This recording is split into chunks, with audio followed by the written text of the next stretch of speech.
Redox reaction शुरू करते हैं इसका रिवीजन। रेडॉक्स रिएक्शन में क्या होता है, रिडक्शन और ऑक्सीडेशन दोनों साइमल्टेनियसली होते हैं, तो वो रिएक्शन रेडॉक्स रिएक्शन होती है। अब रेडॉक्स रिएक्शन में ऑक्सीडेशन पढ़ेंगे और रिडक्शन पढ़ेंगे।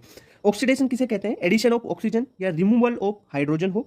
मेन इसका बेसिस क्या है कि लॉस ऑफ इलेक्ट्रॉन जहां पे भी आपको दिखे ना वहां पे आप ऑक्सीडेशन कर सकते हो। जैसे सोडियम में से एक इलेक्ट्रॉन निकाल दिया तो Na+ बन गया, यानी सोडियम का इसमें ऑक्सीडेशन हो गया। ओके, तो लॉस ऑफ इलेक्ट्रॉन जहां पे मिले वहां पे ऑक्सीडेशन आपको समझ जाना है। रिडक्शन में क्या होता है, रिमूवल ऑफ ऑक्सीजन या एडिशन ऑफ हाइड्रोजन। और मेन चीज क्या है, गेन ऑफ इलेक्ट्रॉन, जहां पे भी दिखे गेन ऑफ इलेक्ट्रॉन वो होगा रिडक्शन। जैसे Na+ है वो एक इलेक्ट्रॉन लेके सोडियम में कन्वर्ट हो जा रहा है, ठीक है, न्यूट्रल एटम में, तो ये हो गया इसका रिडक्शन, Na+ का सोडियम में रिडक्शन हो गया। यानी हो क्या रहा है, देखो ऑक्सीडेशन में जो ऑक्सीडेशन नंबर है इसका 0 है और इसका +1 है। ऑक्सीडेशन नंबर यहाँ से 0 से 1 बढ़ रहा है ना ऑक्सीडेशन नंबर ऑक्सीडेशन में, और रिडक्शन में क्या हो रहा है, Na+ है यानी 1 है यहाँ पे, और यहाँ से Na 0 में जा रहा है, 1 से किस में जा रहा है, 0 में, तो रिडक्शन हो रहा है। ओके, ऑक्सीडेशन नंबर की बात करते हैं। ऑक्सीडेशन नंबर बेसिकली है क्या, कॉन्सेप्ट क्या है इसका, कि charge on atom if all the bonds attach to it are broken. जैसे CO2 है, CO2 में carbon double bond oxygen, double bond oxygen ऐसे जुड़ा हुआ होता है कार्बन ऑक्सीजन से, ठीक है। अगर इस ऑक्सीजन कार्बन से जो जुड़े हुए दोनों ऑक्सीजन है उनके सारे बॉन्ड्स को तोड़ दिया जाए, तब इस कार्बन पे कितना चार्ज आएगा, ठीक है, वो इसका ऑक्सीडेशन नंबर होता है। ये तो हुआ कॉन्सेप्ट। अब आपको कैसे पता करना है ऑक्सीडेशन नंबर, देखो अगर कोई भी एलिमेंट है वो उसकी एलिमेंट्री स्टेट में है तो उसका ऑक्सीडेशन नंबर 0 होता है। जैसे I2 है, सोडियम है, मैग्नीशियम है, O2 है, ठीक है, कार्बन है, इनका एलिमेंट्री स्टेट में 0 होता है ऑक्सीडेशन नंबर, ठीक है सर। एल्कलाई जो मेटल होते हैं, एल्कली मेटल जैसे lithium, sodium, potassium, rubidium, caesium, इनका ऑक्सीडेशन नंबर +1 होता है। और एल्कलाइन अर्थ मेटल जैसे बेटा मांगी कार स्कूटर बापरा जी वो वाला, बेरिलियम, मैग्नीशियम, कैल्शियम वाला, इनका ऑक्सीडेशन नंबर +2 होता है, ठीक है। अगर हेलोजेंस की बात करें तो उनका ऑक्सीडेशन नंबर -1 होता है। और हेलोजेंस में अपन देखो इंटर हेलोजन कंपाउंड पढ़ते हैं, उनके बारे में बाद में देखेंगे, उनमें अलग चीज हो जाती है वो, ठीक है। ऑक्साइड्स में क्या होता है, -2 होता है ऑक्सीडेशन नंबर, पेरोक्साइड में होता है -1 और सुपर ऑक्साइड का -1/2 होता है। अगर फ्लोराइड्स की बात करें तो देखो ऑक्सीफ्लोराइड है, ये जो ऑक्सीजन के फ्लोराइड हैं, ये OF2 O2F2, यहाँ पे ऑक्सीजन +1 और यहाँ पे +2 में रहेगी, ध्यान रखना। OF2 में +2 में है ऑक्सीजन और O2F2 में ऑक्सीजन है यहाँ पे +1 में, ये ध्यान रखना, क्योंकि जो फ्लोरीन है ना उसकी इलेक्ट्रोनेगेटिविटी ज्यादा है यहाँ पे। और ओजोनाइड्स की बात करें तो उसमें ऑक्सीडेशन नंबर होता है -1/3। ओके, इतनी बात क्लियर। अब यहाँ पे देख लो जो ऑक्साइड्स होते हैं ना, वो जैसे ऑक्साइड का O2- होता है, O2- होता है ना ऑक्सीजन पे -2 चार्ज, ठीक है। जैसे लिथियम ऑक्साइड हो गया तो ये इसका ऑक्सीडेशन नंबर यहाँ पे ऑक्सीजन का -2 है। अगर पेरोक्साइड की बात कर रहे हो आप, पेरोक्साइड में ऑक्सीडेशन नंबर -1 होता है, जैसे Na2O2 या H2O2, ये पेरोक्साइड हो गए, यहाँ पे ऑक्सीजन की जो ऑक्सीडेशन नंबर है ना वो -1 होगा। अगर सुपर ऑक्साइड्स की बात कर रहे हो, सुपर ऑक्साइड जैसे KO2 हो गया, ये सुपर ऑक्साइड है, यानी यहाँ पे ऑक्सीजन O2- में होती है, तो इसमें जो ऑक्सीडेशन नंबर है वो -1/2 होता है। ओके, ओजोनाइट्स की तो पता ही है, KO3, इसका एग्जाम्पल ले लो आप, जैसे KO3 आपने एग्जाम्पल लिया किसका, ओजोनाइट्स का, उसमें ऑक्सीडेशन नंबर कितना हो गया, -1/3 होता है। ये ऑक्सीडेशन नंबर के रूल्स आपको पता हो गए, ठीक है। ऑक्साइड, सुपर ऑक्साइड और पेरोक्साइड, इन तीनों में ऑक्सीडेशन नंबर की बात करें, जो ऑक्साइड होते हैं ना उनका ऑक्सीडेशन नंबर होता है -1/2। कैसे, जैसे Li2O है, ये ऑक्साइड है, यहाँ पे ऑक्सीजन पे -2 चार्ज होता है, ठीक है, यहाँ पे निकाल भी सकते हो आप। पेरोक्साइड में ऑक्सीडेशन नंबर -1 होता है, ठीक है। -1 कैसे, जैसे H2O2, ये पेरोक्साइड है, इसमें ऑक्सीजन की जो ऑक्सीडेशन नंबर है वो -1 होगा। Na2O2 में -1 होता है, ठीक है, ये क्या है, पेरोक्साइड। सुपर ऑक्साइड जैसे KO2, इसमें ऑक्सीडेशन नंबर -1/2 होता है, ठीक है। इनके ये एग्जांपल्स हैं, आप देख लो, ऑक्साइड, सुपर ऑक्साइड और पेरोक्साइड, इन सबके। एक कॉन्सेप्ट याद रखो भाई, हर बार आपको हाइड्रोजन दिया हुआ होता है और उसकी ऑक्सीडेशन नंबर पूछी जाती है, ठीक है। तो कई बार नॉन मेटल के साथ में होता है हाइड्रोजन और कई बार मेटल के साथ में होता है। अब हर बार देखो यहाँ पे CaH2 में -1 है हाइड्रोजन की ऑक्सीडेशन नंबर, HCl में हाइड्रोजन +1 ऑक्सीडेशन नंबर में। तो ये क्यों हो रहा है, कैसे हो रहा है, तो इसके कॉन्सेप्ट है इसका। अगर हाइड्रोजन आपको नॉन मेटल के साथ कंबाइन हुआ मिले, जैसे क्लोरीन यहाँ पे नॉन मेटल है, ऑक्सीजन नॉन मेटल है, इनके साथ कंबाइन हो रहा है हाइड्रोजन, तो उसकी ऑक्सीडेशन नंबर +1 होता है, ठीक है। और अगर हाइड्रोजन मेटल के साथ कंबाइन हो तो वहां पे ऑक्सीडेशन नंबर -1। जैसे मेटल कौन सी, कैल्शियम हो गया, आपका सोडियम हो गया, इनके साथ ये कंबाइन हो रहा है हाइड्रोजन, तो हाइड्रोजन यहाँ पे क्या होगा, -1 ऑक्सीडेशन नंबर में होगा। ओके, तो ये कॉन्सेप्ट पता चला ना भाई, ये CPS, इन चीजों को तो आपको ये CPS वाली चीजें मिले ना उनको याद रख लेना, ठीक है। अब बात करते हैं इंटर हेलोजन कंपाउंड्स की। इंटर हेलोजन कंपाउंड्स क्या होते हैं, ये 2 या 2 से ज्यादा हेलोजन्स मिलके जो कंपाउंड बनाती है वो इंटर हेलोजन कंपाउंड होते हैं। इसमें ओनली हेलोजन्स होती है, 2 या 2 से ज्यादा हेलोजन्स, जैसे ClF3 हो गया, ICl हो गया, IF7 हो गया, BrF5 हो गया, ये सारे इंटर हेलोजन कंपाउंड है। अब इसमें ऑक्सीडेशन नंबर कैसे निकालोगे, देखो जो हेलोजन्स है ना, ClF3 जिसमें Cl है, फ्लोरीन है, जिस भी यहाँ पे देखो हेलोजन की इलेक्ट्रोनेगेटिविटी ज्यादा होगी उसकी oxidation number, oxidation state negative में लेंगे अपन, और जिसकी कम होगी इलेक्ट्रोनेगेटिविटी वो पॉजिटिव में होगा, ठीक है। इतनी बात क्लियर। अब देखो अपन निकालते हैं, जैसे आप निकालो ICl की निकालते हैं, ठीक है। Cl और I में देखो जिस किसकी इलेक्ट्रोनेगेटिविटी ज्यादा है, क्लोरीन की ज़्यादा है, तो क्लोरीन का -1 हो जाएगा और आयोडीन की +1 हो जाएगा। जैसे ClF3 है, ClF3 में फ्लोरीन की इलेक्ट्रोनेगेटिविटी ज़्यादा है तो ये -1 होगा, और यहाँ से ClF3 है ना, तो यहाँ पे Cl की निकालोगे तो +3 आ जाएगी। ओके, जैसे BrF5 में फ्लोरीन है, इलेक्ट्रोनेगेटिविटी ज़्यादा तो नेगेटिव -1 हो गया और Br+5 हो गया। ऐसे ही आप इंटरहैलोजेंस की जो कंपाउंड है सारे, इनकी आप निकाल सकते हो ऑक्सीडेशन स्टेट। अब अपन बात करते हैं ऑक्सीडेशन नंबर बाय स्ट्रक्चर। अगर किसी कंपाउंड की स्ट्रक्चर दी हो तो कौन कौन से रूल हैं जिनसे आप ऑक्सीडेशन नंबर फाइंड कर सकते हो। पहला रूल है, अगर कोई सिंगल कोवेलेंट बॉन्ड है किसी कंपाउंड में तो जिसकी इलेक्ट्रोनेगेटिविटी ज्यादा है उसको -1 दे दो, और जिसकी कम है इलेक्ट्रोनेगेटिविटी एटम की उसे +1 ऑक्सीडेशन स्टेट दे दो। जैसे NH3 है, यहाँ पे देखो नाइट्रोजन से 3 हाइड्रोजन एक एक कोवेलेंट बॉन्ड द्वारा जुड़े हुए हैं। इस हाइड्रोजन को देखो फर्स्ट को +1 दोगे हाइड्रोजन को, क्योंकि इसकी इलेक्ट्रोनेगेटिविटी कम है, और नाइट्रोजन की ज्यादा है तो इसे -1, फिर इस हाइड्रोजन को +1, फिर नाइट्रोजन को -1, इस हाइड्रोजन को +1, नाइट्रोजन को -1, तो नाइट्रोजन पे टोटल इन तीनों हाइड्रोजन के द्वारा -1 3 बार आ गया ना, तो नाइट्रोजन की ऑक्सीडेशन नंबर हो जाएगी -3। ठीक है, पहला रूल ये हो गया। दूसरा, अगर आपके पास कोऑर्डिनेट बॉन्ड हो, कोऑर्डिनेट बॉन्ड में क्या होता है, एक इलेक्ट्रॉन डोनर एक्सेप्टर को देता है। अगर डोनर लेस इलेक्ट्रोनेगेटिव हो तो डोनर को +2 दे दो, अगर एक्सेप्टर मोर इलेक्ट्रोनेगेटिव हो तो एक्सेप्टर को -2 दे दो। ठीक है, जैसे H2SO4 में देखो, ये H2SO4 की स्ट्रक्चर है, यहाँ पे देखो ये ऑक्सीजन, ये सल्फर, सल्फर ऑक्सीजन को दे रहा है, तो ऑक्सीजन को दे रहा है, और ये एक्सेप्टर है जिसकी इलेक्ट्रोनेगेटिविटी ज्यादा है तो इसको -2, सल्फर को +2। वैसे इस ऑक्सीजन के लिए -2, यहाँ पे सल्फर के लिए +2। अब देखो इधर इस ऑक्सीजन को देखो, यहाँ पे ये ऑक्सीजन -1 होगा, सल्फर को +1 देगा, क्यों, क्योंकि यहाँ पे कोई कोऑर्डिनेट बॉन्ड नहीं है, यहाँ पे सिंगल कोवेलेंट ये वाला बॉन्ड है, इसलिए +1 -1 हो गया। ठीक है, इसके लिए भी -1 +1 होगा, तो यहाँ पे सल्फर +6 ऑक्सीडेशन स्टेट में होगा। अगर डोनर और एक्सेप्टर की दोनों की इलेक्ट्रोनेगेटिविटी सेम होना, तब भी डोनर को +2 और एक्सेप्टर को -2 नंबर दे दोगे आप। ठीक है, इतनी बात क्लियर। अब देखो, अगर डोनर एटम मोर इलेक्ट्रोनेगेटिव है और एक्सेप्टर एटम लेस इलेक्ट्रोनेगेटिव है, तब उस कोऑर्डिनेट बॉन्ड को आप मानोगे ही नहीं, उसका कोई भी कंट्रीब्यूशन नहीं होता ऑक्सीडेशन स्टेट में। ठीक है, उस कोऑर्डिनेट बॉन्ड का, जब डोनर एटम की मोर इलेक्ट्रोनेगेटिविटी हो और एक्सेप्टर एटम की लेस इलेक्ट्रोनेगेटिविटी हो। जैसे HCN की स्ट्रक्चर देख लो, HCN में H N, यहाँ पे कोऑर्डिनेट बॉन्ड N और C के बीच में, और 2 कोवेलेंट बॉन्ड, इन 2 कोवेलेंट बॉन्ड्स के द्वारा तो यहाँ पे +2 और -2 हो जाएगा। ठीक है, इस एक कोवेलेंट के द्वारा +1 और -1 होगा, तो नाइट्रोजन पे टोटल ऑक्सीडेशन स्टेट कितनी हुई, -3 हो गई। पर यहाँ पे देखो, इस कोऑर्डिनेट बॉन्ड का कोई भी यहाँ पे कंट्रीब्यूशन नहीं होगा। ओके, तो रूल्स तो बता दिया। अब कुछ एक्सेप्शन के रूप में देख लो कि इनकी स्ट्रक्चर से ही आप इनकी ऑक्सीडेशन स्टेट पता कर पाओगे। जैसे कैरोज एसिड है, इसकी स्ट्रक्चर याद होनी चाहिए इन चीजों की।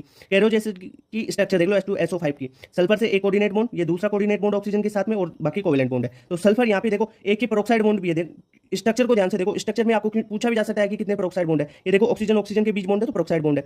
यहाँ पे सल्फर की ऑक्सीडेशन स्टेट पूछेगा तो +6 है। ठीक है, यहाँ से देखो ऑक्सीजन की -2, यहाँ पे +2, इस ऑक्सीजन की -2 +2, इस ऑक्सीजन के लिए -1, यहाँ पे +1, इस ऑक्सीजन की -1, यहाँ पे +1, तो सल्फर की टोटल +6 हो जाएगी। ठीक है, CrO5 बहुत बार पूछा जाता है, ये बटरफ्लाई शेप होती है और इसकी स्ट्रक्चर कुछ इस प्रकार होती है बटरफ्लाई शेप में। यहाँ पे क्रोमियम +6 ऑक्सीडेशन स्टेट में होता है। इतनी बात क्लियर। अब देखो, इनमें से ही पूछा जाएगा, जो मैं स्ट्रक्चर बता रहा हूँ NCERT की स्ट्रक्चर है और PYQ में आई हुई चीजें, यहाँ से क्वेश्चन पूछा जाता है। K3CrO8 की स्ट्रक्चर बनाओ, यहाँ पे Cr ऑक्सीजन के साथ ऑक्सीजन, एक ये बॉन्ड बन गया, यहाँ पे फिर ऑक्सीजन के साथ ऑक्सीजन पेरोक्साइड बॉन्ड, फिर यहाँ पे पेरोक्साइड लिंकेज, फिर पेरोक्साइड लिंकेज। ठीक है, तो ये यहाँ पे इस क्रोमियम की ऑक्सीडेशन स्टेट +5 होगी। अब देखते हैं कार्बन सब ऑक्साइड C3O2 की स्ट्रक्चर। देखो 3 कार्बन डबल बॉन्ड से जुड़े हुए, double bond oxygen, double bond oxygen. अब देखो ऑक्सीजन पे 2 कोवेलेंट बॉन्ड है तो -2, और कार्बन पे +2। ठीक है, अब देखो यहाँ पे कार्बन, यहाँ पे कार्बन, यहाँ पे कार्बन, इस कार्बन से इधर भी कार्बन, इधर भी कार्बन, यानी इलेक्ट्रोनेगेटिविटी में कोई भी डिफरेंस नहीं है, तो यहाँ पे इस बीच वाले कार्बन पे 0 आ जाएगी ऑक्सीडेशन स्टेट। यहाँ पे इस पे +2 और ऑक्सीजन पे -2, ये पता चल गया। PYQ में आया हुआ है बहुत बार Br3O8। ठीक है, इसकी स्ट्रक्चर देखो, Br लगा दो, और लास्ट में दोनों और 3 ऑक्सीजन लगाना है डबल बॉन्ड से, और बीच में 2 ऑक्सीजन डबल बॉन्ड से। ठीक है, यहाँ पे देखो इस टर्मिनल दोनों ब्रोमीन की ऑक्सीडेशन स्टेट +6 है, और जो मिड में है Br, ये इसकी +4 ऑक्सीडेशन स्टेट है। ठीक है, H2S2O8 की बात करें तो इसकी स्ट्रक्चर आपको पता होनी चाहिए, इसमें एक पेरोक्साइड लिंकेज हो जाएगा बीच में, ये देखो है ना, यहाँ पे ये सल्फर +6 में, ये सल्फर +6 में। अगर हाइड्रोजोइक एसिड की बात करें तो इसकी स्ट्रक्चर भी पता होनी चाहिए। देखो ये जो चीजें बता रहा हूँ इनकी स्ट्रक्चर तो रटी हुई होनी चाहिए। HN, यहाँ पे नाइट्रोजन डबल बॉन्ड नाइट्रोजन, देखो नाइट्रोजन नाइट्रोजन नाइट्रोजन, यहाँ पे इस नाइट्रोजन में तो इलेक्ट्रोनेगेटिविटी का कोई डिफरेंस नहीं है, तो यहाँ पे ऑक्सीडेशन स्टेट इन दोनों नाइट्रोजन की 0, इस नाइट्रोजन की -1 हो गई। ठीक है, ओवरऑल तीनों नाइट्रोजन की एवरेज निकालेंगे ना, तब 1/3 होगी, क्योंकि 3 नाइट्रोजन है और तीनों में टोटल -1 ही है, तो -1/3। अगर ऐसे स्ट्रक्चर देके पूछा जाए तो इस नाइट्रोजन की -1 और दोनों की 0 हो जाएगी। सोडियम टेट्राथायोनेट में सल्फर की ऑक्सीडेशन स्टेट बतानी है, इसकी स्ट्रक्चर पता होनी चाहिए। यहाँ पे एक सल्फर लिंकेज मिलेगा, ये देखो सल्फर लिंकेज मिल रहा है ना यहाँ पे। इसकी स्ट्रक्चर में देखो, इस सल्फर की +5 है, ये दोनों सल्फर में कोई इलेक्ट्रोनेगेटिविटी डिफरेंस नहीं है यहाँ पे, तो ये 0 हो जाएगी। ये दोनों बीच वाले सल्फर, यहाँ पे इस सल्फर टर्मिनल है, इसकी +5 हो जाएगी। ओके, अगर ब्लीचिंग पाउडर की बात करें, ब्लीचिंग पाउडर CaOCl2 होता है, यहाँ पे तोड़ो इसको Ca2 + OCl -1 और Cl -1। अब यहाँ पे देखो जो OCl -1, टोटल OCl पे -1 चार्ज है, तो इस Cl पे क्या हो जाएगा +1, क्योंकि ऑक्सीजन की ज्यादा इलेक्ट्रोनेगेटिविटी है तो ये माइनस लेगा। ठीक है, इतनी बात क्लियर। तो ब्लीचिंग पाउडर में जो दोनों 2 क्लोरीन है, एक तो +1 में है और दूसरा -1 में है, इतनी बात क्लियर होगी। अब Fe3O4 में ऑक्सीडेशन स्टेट की बात करें तो Fe3O4 है ना, ये FeO और Fe2O3 दो कंपाउंड्स में टूटा हुआ रहता है। ठीक है, तो Fe2O3 में तो आयरन +3 में और FeO में आयरन +2 में है। ओके, एक स्ट्रक्चर और याद रख लेना, Na2H2O3 में यहाँ पे सल्फर सल्फर के बीच में कोऑर्डिनेट बॉन्ड होता है, इसके स्ट्रक्चर बनाओगे NaO सल्फर के बीच, दोनों सल्फर के बीच में एक कोऑर्डिनेट बॉन्ड है, तो कोऑर्डिनेट बॉन्ड है तो जो सल्फर ले रहा है एक्सेप्टर हुआ तो -2 होगा और डोनर वाला +2 होगा यहाँ पे। ओके, तो इस सल्फर की ऑक्सीडेशन स्टेट +6 हो जाएगी, क्योंकि -2 यहाँ पे +2 ये -1 +1 -1 +1, तो टोटल सल्फर पे +6 हो गया इस पे, और इस पे -2 ही रह जाएगा। ओके, अब बात करते हैं ऑक्सीडाइजिंग एजेंट, जिसे ऑक्सीडेंट भी कहते हैं। भाई ऑक्सीडाइजिंग एजेंट क्या होते हैं? जो दूसरों को ऑक्सीडाइज करें और खुद रिड्यूस हो जाए, वो ऑक्सीडाइजिंग एजेंट्स होते हैं। जैसे H2 + Cl2 से 2HCl बना। अब यहाँ पे देखो H2 है, H2 से ये HCl है ना, वो H2 की तो यहाँ पे ऑक्सीडेशन स्टेट 0 है, और ये H यहाँ पे +1 में है, तो देखो 0 से +1 गया तो ऑक्सीडेशन हुआ यहाँ पे। ओके, और Cl2 से Cl-1 पे गया तो यहाँ पे रिडक्शन हुआ। अब देखो क्या होगा यहाँ पे, जो Cl2 0 से -1 यानी रिडक्शन हुआ, तो खुद का रिडक्शन करवा रहा है, खुद रिड्यूस हो रहा है कौन? Cl, तो ये ऑक्सीडाइजिंग एजेंट होगा। क्यों? खुद तो रिड्यूस हो रहा है, दूसरे का जो हाइड्रोजन H2 है ना यहाँ पे, उसका ऑक्सीडेशन करवा रहा है, तो Cl2 ऑक्सीडाइजिंग एजेंट होगा और हाइड्रोजन H2 है वो रिड्यूसिंग एजेंट हो जाएगा यहाँ पे। ओके, इतनी बात क्लियर। अब बात करते हैं रिड्यूसिंग एजेंट्स की, या जिसे रिडक्टेंट भी बोलते हैं। ठीक है, रिड्यूसिंग एजेंट क्या होते हैं? वो दूसरों को रिड्यूस करते हैं और खुद ऑक्सीडाइज हो जाते हैं। जैसे N2 + H2 की रिएक्शन है, इससे NH3 बना। N2 यहाँ पे 0 ऑक्सीडेशन स्टेट में, और यहाँ पे NH3 में नाइट्रोजन -3 में है। ठीक है, तो 0 से -3 में गया तो रिडक्शन हुआ, यानी कम हुई ना ऑक्सीडेशन नंबर। ठीक है, H2 से H3 में गया, यानी 0 से +1 में गया, 0 से +1 में गया तो इसका ऑक्सीडेशन हुआ।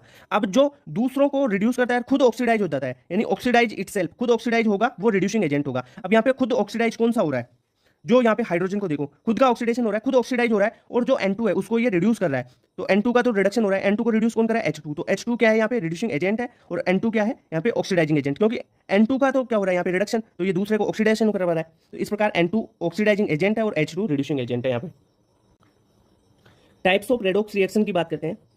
जनरली 5 टाइप्स की रेडॉक्स रिएक्शन पढ़ेंगे। एक कॉम्बिनेशन रिएक्शन, जैसे A + B से C बन रहा है आपके पास, तो वो कॉम्बिनेशन हो रहा है। ठीक है, एडिशन हो रहा है, कॉम्बिनेशन हो रहा है, तो वो कॉम्बिनेशन रिएक्शन है।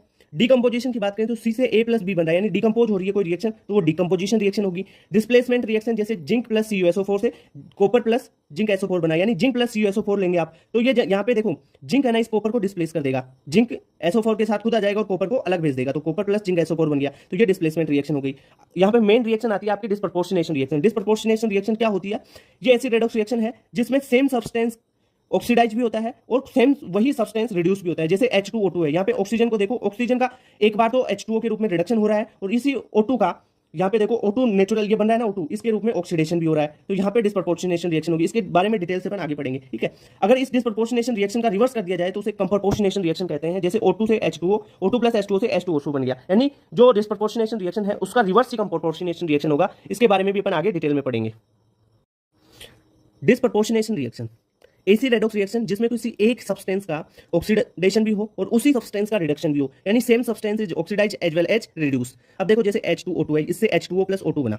इस ऑक्सीजन को देखो H2O2 को, ये -1 ऑक्सीडेशन स्टेट में है, यहाँ पे H2O में ऑक्सीजन है -2 में, और यहाँ पे O2 है ये 0 ऑक्सीडेशन स्टेट में। अब देखो ये -1 से -2 गया, यानी रिडक्शन हुआ, तो इस ऑक्सीजन का तो यहाँ पे रिडक्शन हो गया। ठीक है सर, अब इसी ऑक्सीजन को देखो, ये -1 से 0 में गया, यानी बढ़ रहा है, तो ऑक्सीडेशन हो गया, यहाँ पे रिडक्शन भी इसी का हुआ, इसी का ऑक्सीडेशन हुआ। तो ऐसी रिएक्शन जिसमें सेम एक ही एलिमेंट का, एक ही सब्सटेंस का ऑक्सीडाइज भी हो और वही रिड्यूस भी हो, तो उसे डिस्प्रपोर्शनेशन रिएक्शन कहते हैं। ठीक है, अब डिस्प्रपोर्शनेशन रिएक्शन का उल्टा जो रिवर्स होता है वो कंप्रपोर्शनेशन रिएक्शन होता है। जैसे O2 + H2O से आपने H2O2 बनाया। अब देखो ये ऑक्सीजन यहाँ से, ये ऑक्सीजन तो यहाँ पे जा रहा है, यहाँ पे ऑक्सीजन जा रहा है -1 में, और ये -2 जा रहा है इसी -1 में। देखो यहाँ पे उल्टा हो रहा है, यहाँ पे एक ऑक्सीजन, ये ऑक्सीजन यहाँ से एक बार रिडक्शन हुआ, एक बार इसका ऑक्सीडेशन हुआ, इनका भी रिडक्शन ऑक्सीडेशन हो रहा है, पर ये फाइनली वन सब्सटेंस में जा रहे हैं, एक सेम सब्सटेंस में। शुरू में तो दोनों अलग अलग सब्सटेंस है ना, यहाँ पे तो शुरू में एक ही सब्सटेंस है आपके पास। अब बात करते हैं एन फैक्टर की। एन फैक्टर का कैलकुलेशन कैसे करते हैं वो डिटेल में बताने वाला हूँ। एसिड, कोई भी एसिड हो, जैसे HCl है, H2SO4 है, एसिड के लिए जितने भी नंबर ऑफ H+ आयन देगा ना एसिड, वही उसका एन फैक्टर होगा। जैसे HCl है, उसको वाटर में डाला और H+ दे दिया 1, तो HCl का एन फैक्टर हो गया 1। H2SO4 कितने देगा? 2 H+ दे रहा है ना वाटर में डालने पर, तो उसका एन फैक्टर 2 हो गया। वैसे ही बेस के लिए अपन क्या बोल सकते हैं कि बेस को वाटर में डालोगे 1 मॉलिक्यूल को, तो कितने OH- आयन वो देगा, जितने OH- आयन देगा उतना ही उसका एन फैक्टर होगा। जैसे NaOH का 1 हो गया। ठीक है, अगर किसी एलिमेंट के लिए बात करो तो एलिमेंट की जितनी वैलेंसी होगी ना वही उसका एन फैक्टर होता है। क्लियर बात। आयंस के लिए बात करो तो किसी भी आयन पे कितना चार्ज है उसका मोड ले लो। जैसे एल्युमिनियम 3+ है तो उस पर 3 चार्ज हो गया ना, वो 3 चार्ज का मोड रखो, नेगेटिव में हो तो भी वो मोड ले लोगे तो पॉजिटिव हो जाएगा, तो वो उसका एन फैक्टर हो जाएगा। अगर कोई आयनिक स्पीसीज है तो आयनिक स्पीसीज में केटाइन होगा या एनाइन होगा, या तो आप केटाइन को ले लो या एनाइन को। तो केटाइन को लो तो टोटल केटाइन पे जितना चार्ज है उसका मोड, या एनाइन को लो तो टोटल एनाइन पे जितना चार्ज है उसका मोड ले लो। ठीक है, इतनी बात। कोई भी केमिकल रिएक्शन है उसमें आप एन फैक्टर कैसे फाइंड करो? जैसे यहाँ पे एक रिएक्शन देखिए Cr2O7 2- तो क्रोमियम 3+ में गया, यहाँ पे ये जो क्रोमियम है +6 है उससे +3 में गया, ठीक है, तो यानी कितने का चेंज हुआ, एक क्रोमियम के लिए 3 का चेंज, यानी +6 से +3 में गया। तो यहाँ पे क्रोमियम कितने हैं, 2, तो 2 क्रोमियम के लिए कितना चेंज होगा, एक के लिए 6 से 3 में गया 3 का, तो 2 के लिए कितने का भाई 6 का हो गया ना। तो एन फैक्टर 2 इंटू 6 से -6 माइनस 3 तो कितना हो गया 6। ठीक है, अगर कोई डिस्प्रोपोर्शनेशन रिएक्शन है उसके लिए एन फैक्टर पूछे तो एन फैक्टर टोटल होता है n factor oxidation into N factor of reduction बटा n factor of oxidation reaction plus n factor of reduction reaction. Okay, balancing की बात करते हैं। किसी भी रेडॉक्स रिएक्शन को बैलेंस करोगे ना, ये 5 पॉइंट्स याद रख लेना, इनसे बैलेंस हो जाएगा। ये मेरे खुद के बनाए हुए पॉइंट्स हैं, ठीक है, कभी भी गलत नहीं होंगे, आराम से बिल्कुल सिंपल ही तरीके से आप सोल्व कर पाओगे। सबसे पहले कौन ऑक्सीडाइज हो रहा है कौन रिड्यूस हो रहा है वो फाइंड कर लो, फिर उसके बाद में आप एन फैक्टर निकाल लो, एन फैक्टर निकाल के क्रिस क्रॉस कर दो, यानी एफ का और MnO4 का निकाला आपने, तो दोनों का इसका एन फैक्टर इससे मल्टीप्लाई कर दो, इसका एन फैक्टर इससे मल्टीप्लाई कर दो, क्रिस क्रॉस कर दिया। उसके बाद में जितने भी एटम्स है ना हाइड्रोजन और ऑक्सीजन को छोड़ के उनको बैलेंस कर लो। उनको बैलेंस करने के बाद में आप ऑक्सीजन को बैलेंस करो, किससे, ऑक्सीजन बैलेंस करोगे H2O से, जिधर ऑक्सीजन कम है उधर उतने ही H2O डाल दोगे। ठीक है, अब आपको रिएक्शन देखनी है एसिडिक मीडियम में है या बेसिक मीडियम में। अगर एसिडिक मीडियम में है तो आप ऑक्सीजन तो बैलेंस कर चुके हो, हाइड्रोजन बैलेंस करना है, तो हाइड्रोजन बैलेंस कैसे करोगे कि जिधर जितने हाइड्रोजन कम है ना उतने H+ उधर डाल दो आप। और बेसिक मीडियम में कैसे आप करोगे हाइड्रोजन को बैलेंस, तो आप जितने भी हाइड्रोजन कम है, balance hydrogen by adding H2O, जितने भी हाइड्रोजन कम है उस साइड में, साइड एफिशिएंट में H2O डाल दो, और उसके इक्वल जितने H2O डाले हैं उसके इक्वल आपको OH माइनस जिधर H2O डाले ना उसके अपोजिट साइड में डाल देने हैं। ठीक है, तो ये बेसिक और एसिडिक मीडियम दोनों का क्लियर हो गया। इसे एग्जांपल से समझाते हैं, जैसे यहाँ पे देखो MnO4 plus Fe2 plus H+ से Mn2 प्लस Fe3 प्लस से H2O बना है। ठीक है, इसको आपको क्या करना है, सबसे पहले बैलेंस करना है। तो क्या करोगे बैलेंस करने के लिए इस रिएक्शन को, आप सबसे पहले रिएक्शन में देखो किसका ऑक्सीडेशन हो रहा है, रिडक्शन हो रहा है। अब यहाँ पे देख लो MnO4 माइनस यानी Mn यहाँ पे +7 ऑक्सीडेशन स्टेट है, इससे ये Mn2 प्लस में जा रहा है, यानी यहाँ पे रिडक्शन हो रहा है, और Fe2 प्लस से ये Fe3 प्लस जा रहा है, तो इसका ऑक्सीडेशन हो रहा है। इतनी बात क्लियर। अब एन फैक्टर देख लो, एन फैक्टर यानी कितने इलेक्ट्रॉन्स का हेरफेर हुआ है, यानी +7 से ये 2 में गया है, तो बचे कितने 7 - 2 तो 5, एन फैक्टर 5 हो गया इसका। ठीक है, जैसे आयरन के लिए Fe2 प्लस से Fe3 प्लस में गया है, तो यानी 3 - 2 कितने हो गया 1। ठीक है सर, इसका 1 हो गया, इसका 5 हो गया। अब जो एन फैक्टर है उसको क्रिस क्रॉस करना था ना, उल्टा एक दूसरे से क्रिस क्रॉस करके गुणा कर दो, यानी जो 5 है वो MnO4 के लिए आया तो इसको आयरन से मल्टीप्लाई कर दो, और जो 1 आया Fe के लिए तो Fe को के लिए ना 1 आया तो MnO4 से मल्टीप्लाई कर दोगे। इतनी बात क्लियर, ये कर दिया, सारी रिएक्शन वही है। इसके बाद में जितने भी एटम्स हैं उनको बैलेंस कर लो, यहाँ पे 5 Fe थे तो इधर भी 5 Fe कर लो। ठीक है सर, कर लिया। अब सारे एटम्स बैलेंस हो गए हाइड्रोजन और ऑक्सीजन को छोड़ के। अब ऑक्सीजन को बैलेंस करो, इधर देखो ऑक्सीजन कितने 4 है और इधर कितने हैं भाई, इधर 4 है ना ऑक्सीजन आपके पास, यहाँ पे कितना है H2O से, तो एक ही तो ऑक्सीजन है यहाँ पे, तो 3 H2O इधर जोड़ दो, 3 H2O इधर जोड़ दिए। ठीक है सर, अब H2O तो हो गया। अब देखो कौन सा मीडियम है, H+ दे रखा है तो एसिडिक मीडियम है। एसिडिक मीडियम में हाइड्रोजन को बैलेंस कैसे करते हैं कि जो H+ है वो उस साइड जोड़ दो जिस साइड H+ कम है। यहाँ पे देखो इस साइड देखो आयरन ये H+ 1 है और इस साइड 3 H2O और 1 H2O, ये 4 H2O ना, तो कितने हाइड्रोजन हो गए इधर, इधर 8 हाइड्रोजन हो गए, 8 हाइड्रोजन। अब 8 हाइड्रोजन इधर है और यहाँ पे तो एक ही हाइड्रोजन है, तो इधर 7 H+ जोड़ने पड़ेंगे ना। ठीक है सर, तो 7 H+ जोड़ दोगे तो इधर भी 8 H+ हो गए, इधर भी 8 हाइड्रोजन हो गए, तो बैलेंस हो गई रिएक्शन आपकी। इस प्रकार आपको रेडॉक्स रिएक्शन में बैलेंसिंग करनी है, 5 स्टेप्स याद रख लो। एसिडिक मीडियम के लिए यहाँ तक हो जाएगी, बेसिक मीडियम में एसिडिक मीडियम वाला ये कॉन्सेप्ट मत लगाना, बेसिक मीडियम में हाइड्रोजन को इस प्रकार बैलेंस करना है। अब बात करते हैं रेडॉक्स टाइट्रेशन की। ठीक है, रेडॉक्स टाइट्रेशन कैसे करते हैं, देखो इसमें जो केमिकल डालोगे आप रेडॉक्स में, 2 केमिकल से आप टाइट्रेशन करोगे। इसमें एक केमिकल तो ऑक्सीडाइज होगा, दूसरा केमिकल रिड्यूस होगा। ठीक है, किसी एक इक्विवेलेंस पॉइंट पे आपको क्या करना है, रेडॉक्स टाइट्रेशन में मेन कॉन्सेप्ट रहेगा कि ग्राम इक्विवेलेंट को आपको बराबर करना है। जो भी ऑक्सीडाइजिंग एजेंट है उसके ग्राम इक्विवेलेंट बराबर gram equivalent of reducing agent. इससे आप वेट भी निकाल लोगे, equivalent weight, volume, normality, molarity, mole, n factor, ठीक है, मोलरिटी, सब कुछ आप ग्राम इक्विवेलेंट बराबर करके ही निकाल सकते हो। ठीक है, तो ग्राम इक्विवेलेंट का फॉर्मूला क्या होता है सर, ये फॉर्मूले मोल में बताए थे, यहाँ पे बता रहा हूँ। ग्राम इक्विवेलेंट बराबर वेट बटा इक्विवेलेंट वेट होता है, ग्राम इक्विवेलेंट बराबर वॉल्यूम इंटू नॉर्मलिटी होता है, ग्राम इक्विवेलेंट बराबर volume into molarity into N factor भी होता है, ग्राम इक्विवेलेंट बराबर मोल गुना एन फैक्टर भी होता है। अब सर यहाँ पे अपन किस किस की रेडॉक्स टाइट्रेशन करेंगे, एक तो K2Cr2O7 की टाइट्रेशन करेंगे, KMnO4 की करेंगे, आयोडीमेट्रिक टाइट्रेशन करेंगे और आयोडोमेट्रिक टाइट्रेशन भी यहां पे अपन करने वाले हैं। ठीक है, अब बात करते हैं K2Cr2O7 टाइट्रेशन की। ठीक है, ग्राम इक्विवेलेंट बराबर करके आप निकाल सकते हो ना, वो वाला कॉन्सेप्ट तो पता है कि ऑक्सीडाइजिंग एजेंट के ग्राम इक्विवेलेंट बराबर रिड्यूसिंग एजेंट के ग्राम इक्विवेलेंट। यहाँ पे देखो K2Cr2O7 है ना, ये एसिडिक मीडियम में गुड ऑक्सीडाइजिंग एजेंट होता है, यानी Cr2O7 जो है डाइक्रोमेट आयन। ठीक है, वो H+ डालोगे तो ये क्रोमियम 3+ में कन्वर्ट हो जाता है, और जो क्रोमियम 3+ है ना ये ग्रीन कलर का होता है। ठीक है, इसलिए टेस्ट भी देगा। और एक काम है इसका क्या कि ये ऑक्सीडाइजिंग एजेंट है, तो ये जो आयरन +2 है उसको Fe+3 में बदल देगा, SO3 2- को SO4 2- में, SN+2 को स्टेनस को स्टेनिक में बदल देगा। ठीक है, जो SN2+ है उसको SN4+ में, H2S को सल्फर में कन्वर्ट कर देगा, SO2 को SO4 2- में, ठीक है, I- को I2 में। जो ऑक्जिलेट आयन है C2O4, ये 2 माइनस होगा यहाँ पे, इस 2 माइनस को CO2 में कन्वर्ट कर देगा, NO2 माइनस को Cr2O7 2 माइनस इसमें कर देगा, NO3 माइनस में कन्वर्ट कर देगा। तो ये आपको ध्यान रखना है कि ये क्या करता है, काम क्या करता है, ये ऑक्सीडाइजिंग एजेंट है, यानी देखो +2 से +3 में भेज दिया इसको, तो ऑक्सीडेशन ही तो कर रहा है, इसका ऑक्सीडाइजिंग एजेंट ही तो है ये। सिंपल बात पता हो गया, क्वेश्चन यहाँ से आएगा बस। क्रोमियम +3 में कन्वर्ट हो गया, ग्रीन कलर का होता है, और ये ऑक्सीडाइजिंग एजेंट है, ऑक्सीडेशन करवाता है। KMnO4 टाइट्रेशन की बात करें, KMnO4 पोटेशियम परमैग्नेट होता है। जो MnO4 है यानी परमैग्नेट आयन है इसका, यहाँ से K हटा दो तो MnO4-1 रह जाएगा ना ये, तो यहाँ पे Mn+7 ऑक्सीडेशन स्टेट में। अगर इसे एसिडिक मीडियम में डालेंगे तो ये Mn2+ में कन्वर्ट हो जाएगा। अगर MnO4- को बेसिक मीडियम या स्लाइटली बेसिक मीडियम या न्यूट्रल कंडीशन में डालें तो MnO2 में कन्वर्ट होता है ये। अगर स्ट्रॉन्ग बेसिक मीडियम है तो ये MnO4 में कन्वर्ट हो जाता है, ठीक है। MnO4 इसका एन फैक्टर पूछा जाता है।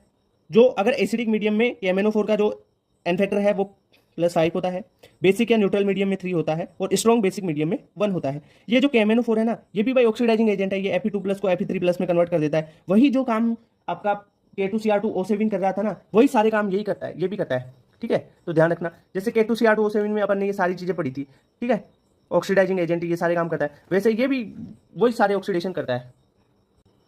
अब बात करते हैं आयोडीमेट्रिक टाइट्रेशन की। आयोडीमेट्रिक टाइट्रेशन में आप आयोडीन की को एक ऑक्सीडाइजिंग एजेंट के रूप में लोगे, ठीक है, यानी I2+2 इलेक्ट्रॉन से 2I- बन जाएगा ये तो, और दूसरे को क्या कर देगा, ऑक्सीडाइज कर देगा। जैसे SN2+ है उसको SN4+ में कन्वर्ट कर देगा। H2O3 जो थायो होता है ना, हाइपो सॉल्यूशन उनको उसको क्या कर देगा, हाइपो सॉल्यूशन को H2O3 2- को S4O6 2- में, AS2O3 3- को किसमें, ASO4 3- में, SO3 2- को SO4 2- में कन्वर्ट कर देगा।